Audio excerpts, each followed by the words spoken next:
Magandang umaga.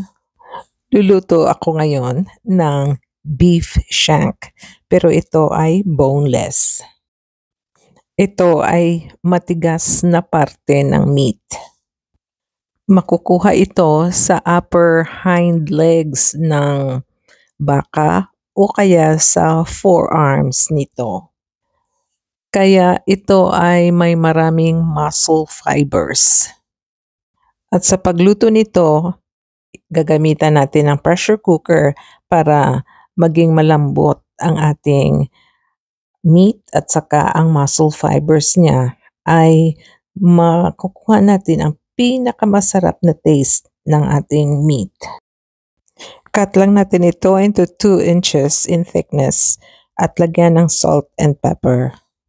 At masahiin para lahat ng meat ay ma-coat ng ating seasoning. Pagkatapos, lagyan natin ito ng 2 tablespoons ng all-purpose flour at i-coat din natin lahat.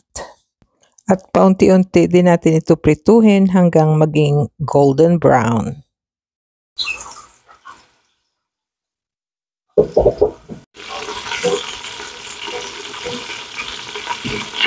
Ngayon, nag-brown na ang ating meat. Ito na siya. So, ngayon, igigisa ko na. Okay? Sibuyas muna.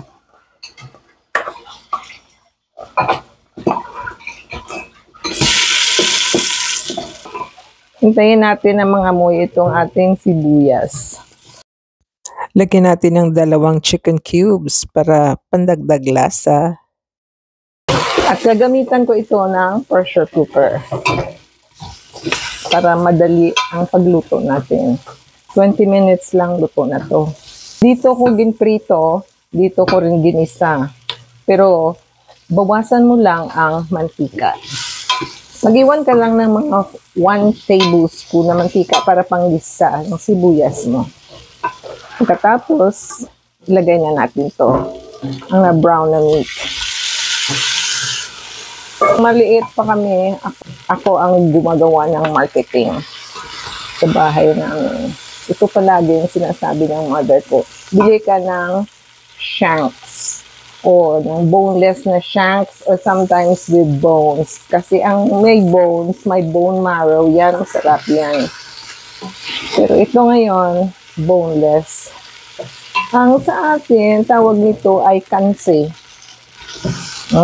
Kansi. Alam na yan ng mga taga-Bacolod, kansi. Masarap to. Pero ito, walang bones. Ngayon, lagyan ko na ng tubig.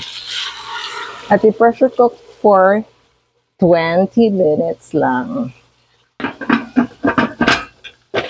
Ayan. See you in 20 minutes. Ayan, luto na ang ating beef. Very tender. Oops.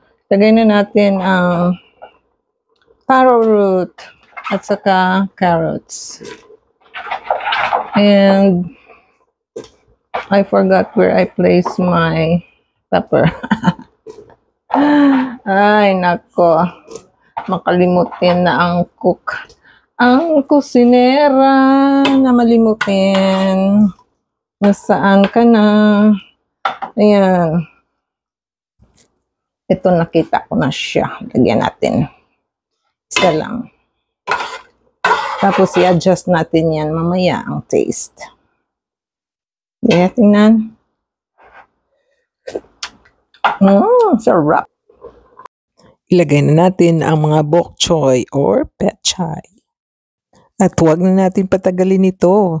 Luto na ang ating beef shanks with veggies. Enjoy!